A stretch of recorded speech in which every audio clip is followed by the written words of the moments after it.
বাংলাদেশি কৃষককে মারধর ধস্তাধস্তির এক পর্যায়ে গ্রামবাসীর ধাওয়া খেয়ে পালিয়ে যেতে বাধ্য হয়েছে ভারতীয় সীমান্তরক্ষী বাহিনীর সদস্যরা। প্রাণ বাঁচাতে সে সময় নিজেদের শটগান ও ওয়াকি টকিও ফেলে যায় তারা। 1 ইঞ্চি মাটিও ছাড় নয়। নিজের দেশের সার্বভৌমত্ব আর মানচিত্র রক্ষার প্রশ্নে বাঙালি আর কোনো আপোষ করবে না। এতদিন সীমান্তে যা খুশি তাই করেছে ভারতীয় সীমান্তরক্ষী বাহিনী বিএসএফ। নিরীহ কৃষকদের ওপর অত্যাচার, ধরে নিয়ে যাওয়া, নির্যাতন যেন তাদের নিয়মিত অভ্যাসে পরিণত হয়েছিল। কিন্তু দিন বদলেছে, সময়ের চাকা ঘুরে গেছে। চর মারলে আর গাল বাড়িয়ে দেওয়ার দিন শেষ। এখন ইটের জবাব পাটকেলে দেওয়ার যুগ শুরু হয়েছে। দর্শক, স্বাগত জানাচ্ছি বাংলা ভাইরাল 24-এ। আজ আমরা সীমান্তের এমন এক ঐতিহাসিক প্রতিরোধের গল্প বলবো যা শুনলে আপনার গায়ের পশম দাঁড়িয়ে যাবে।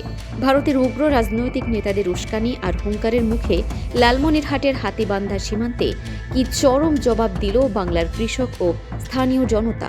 কিভাবে অস্ত্রের মুখে বুক চিতিয়ে দাঁড়িয়ে বিএসএফকে অস্ত্র ওয়াকিটকি ফেলে অর্ধনগ্ন অবস্থায় পালিয়ে যেতে বাধ্য করল। চলুন পুরো ঘটনার রোমহর্ষক ভেতরের খবর জেনে নেওয়া যাক। ঘটনাটি ঘটেছে লালমনিরহাটের হাতীবান্ধা উপজেলার গোতামারি ইউনিয়নের আমঝোল সীমান্তে।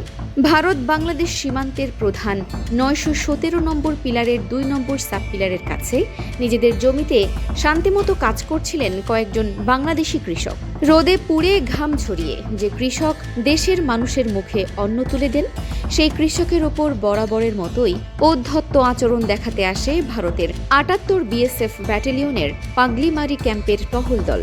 অভিযোগ অনুযায়ী কোনো নিয়মনীতি বা আন্তর্জাতিক সীমান্ত আইনের তোয়াক্কা না করে 3 জন বিএসএফ সদস্য সরাসরি বাংলাদেশের ভূখণ্ডে অনধিকার প্রবেশ করে। সেখানে ঢুকেই তারা নিরীহ কৃষকদের সঙ্গে গালিগালাজ, অশ্রাব্য খারাপ আচরণ এবং এক পর্যায়ে নির্বিচারে গায়ে হাত তোলে। শুধু তাই নয়, বিএসএফ সদস্যরা কৃষকদের দিকে অস্ত্র তাক করে গুলি করে উড়িয়ে দেওয়ার মতো চরম ঔদ্ধত্যপূর্ণ হুমকি প্রদর্শন করে। প্রত্যক্ষদর্শী কৃষক লিটন মিয়ার ভাষ্য শুনলে আপনার রক্ত টকবক করে ফুটবে। লিটন জানান, তার বাবা এবং ভাই যখন সীমান্তে নিজেদের জমিতে কাজ করছিল, তখন দুপুরে তার মা সেখানে খাবার নিয়ে যান। লিটন যখন মাকে ডাকতে যান, তখন তিনি দেখেন বিএসএফ এর সদস্যরা বুক ফুলিয়ে বাংলাদেশের ভূখণ্ডের ওপর দিয়ে হেঁটে আসছে। লিটন যখন নির্ভীকভাবে প্রশ্ন করেন, আপনারা কেন বাংলাদেশের সীমানায় ঢুকলেন, তখনই ভারতীয় জওয়ানরা ক্ষিপ্ত হয়ে তার উপর ঝাঁপিয়ে পড়ে, মারধর করে মাটিতে ফেলে দেয়।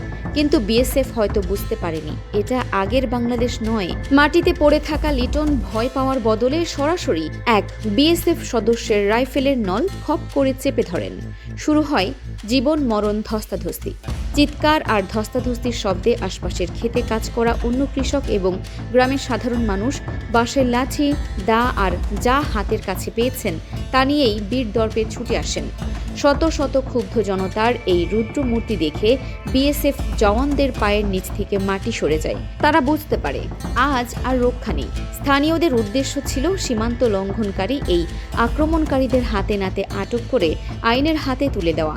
অবস্থা বেগতিক দেখে 4 জন বিএসএফ সদস্য নিজেদের 2টি অত্যাধুনিক শটগান এবং অত্যন্ত গুরুত্বপূর্ণ ওয়াকিটকি সেল ফেলে দিকবিদিক জ্ঞান হারিয়ে ভারতের দিকে দৌড়ে পালায়।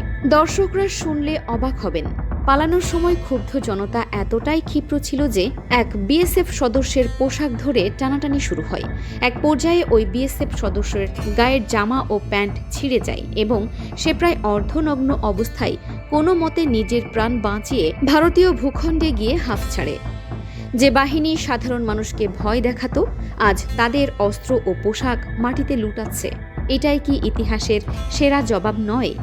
ঘটনার পর দায়িত্বশীল ও দেশপ্রেমিক গ্রামবাসী সেই উদ্ধার হওয়া 2টি শটগান এবং একটি ওয়াকিটকি সেট পঞ্চচৌকি বিজিবি ক্যাম্পের কমান্ডার হাবিলদার শরীফুল ইসলামের কাছে নিয়ম মাফিক জমা দেন।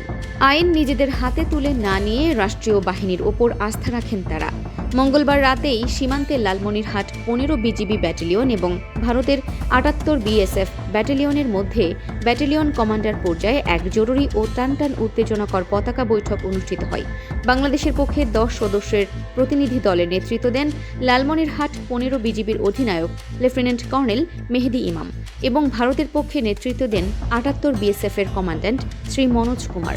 বৈঠকে অত্যন্ত পেশাদারিত্বের সঙ্গে বিজিবি বিএসএফের কাছে তাদের ফেলে যাওয়া অস্ত্র ও ওয়াকিটকি হস্তান্তর করে ঠিকই, তবে সঙ্গে দিয়ে দেয় এক ঐতিহাসিক ও কঠোর হুঁশিয়ারি। বিজিবির পক্ষ থেকে পরিষ্কার জানিয়ে দেওয়া হয়, বাংলাদেশি নাগরিকদের কৃষিকাজে কোনো প্রকার অনধিকার হস্তক্ষেপ বরদাস্ত করা হবে না। সীমান্ত নিরাপত্তা বজায় রাখতে হলে পারস্পরিক সম্মান আর সমতার ভিত্তিতেই চলতে হবে। ভারতের পক্ষ থেকেও সীমান্তে এমন অনাকাঙ্ক্ষিত ঘটনা এড়াতে সমঝোতার বার্তা দেওয়া হয়। প্রিয় দর্শক, সীমান্তের এই প্রতিরোধ কিন্তু বিচ্ছিন্ন কোনো ঘটনা নয়। একটু গভীরভাবে খেয়াল করলেই দেখবেন, সাম্প্রতিক সময়ে বাংলাদেশের মানুষের মনস্তত্ত্বে এক বিশাল পরিবর্তন এসেছে। এতদিন সীমান্তে হত্যা, নির্যাতন আর পুশ-ইন ছিল নিত্যদিনের খবর। কিন্তু রাজনৈতিক পট পরিবর্তন ও জুলাই আন্দোলনের পর পরিস্থিতি সম্পূর্ণ পাল্টে গেছে। মনে করে দেখুন ২০২৫ সালের ফেব্রুয়ারির ঘটনা। কুড়িগ্রামের ফুলবাড়ি সীমান্তে বিএসএফ ঢুকে ৫ জন নিরীহ কৃষককে মারধর করেছিল। কিন্তু বাংলাদেশ যখন কূটনৈতিক ও সীমান্ত পর্যায়ে শক্ত অবস্থান নেয়, তখন ইতিহাসে বিরল ঘটনা ঘটিয়ে বিএসএফ প্রকাশ্যে দুঃখ প্রকাশ করতে বাধ্য হয় এবং অভিযুক্তদের বিরুদ্ধে ব্যবস্থা নেওয়ার আশ্বাস দেয়। এরপর গত ১১ আগস্ট মেহেরপুর সদর উপজেলার ইসাকালী সীমান্তে কি হয়েছিল? আব্দুল মান্নান নামের এক বাংলাদেশি কৃষককে বিএসএফ অন্যায়ভাবে তুলে নিয়ে গিয়েছিল। কিন্তু আগের মতো মানুষ আর হাত গুটিয়ে বসে থাকেনি। স্থানীয় বাংলাদেশিরা তৎক্ষণাৎ ভারতের ভেতরে ঢুকে ২ জন ভারতীয় নাগরিককে ধরে নিয়ে আসে। এই পাল্টাপাল্টি পদক্ষেপের মাধ্যমে স্পষ্ট বার্তা চলে গেছে, বাংলাদেশ এখন আর একতরফা আগ্রাসন মুখ বুজে সহ্য করার পাত্র নয়। রাজনীতির মঞ্চে দাঁড়িয়ে কোনো ভারতীয় নেতা যতই হুঙ্কার দিক, বাংলাদেশের মাটি আর সার্বভৌমত্ব এত সস্তা নয়। আমরা যুদ্ধ চাই না, আমরা অশান্তি চাই না, আমরা প্রতিবেশী দেশের সঙ্গে সুসম্পর্ক ও বন্ধুত্ব বজায় রাখতে চাই। তবে সেই সম্পর্ক হতে হবে সার্বভৌম সমতার ভিত্তিতে।